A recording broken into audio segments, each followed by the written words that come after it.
If you're in the computer field, from the very beginning, you're going to be the first in a lot of things. I've never since never been in as exciting an environment. We knew we were pushing back frontiers.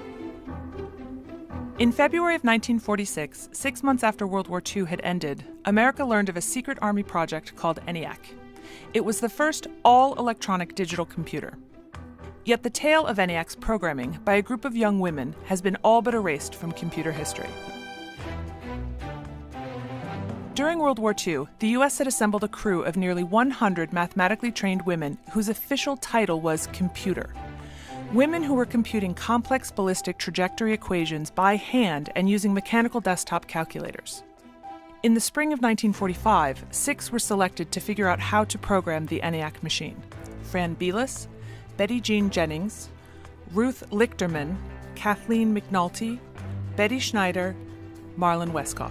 We were computing ballistic tables on a hand calculator. We were computing, and we were computers.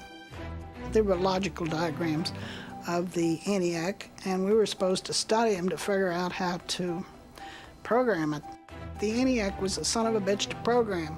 ENIAC became a legend. Eckhart and Mockley became famous. However, the ENIAC programmer's story, the story of these 6 women founders who created the first sort routine, first software application, and became the first teachers of modern programming, was never told.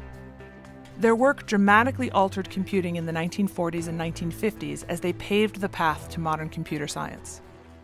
At that time, the emphasis was on the invention of the ENIAC. I mean, developing the mechanics, the hardware. We were like fighter pilots. I mean, here was this great machine, but you couldn't just take any ordinary pilot and stick him into a fighter pilot and say, "Go to it now, man." I mean, that was not the way it was going to be. I had a fantastic life. Everything I did was the beginning of something new. I really loved working with those girls.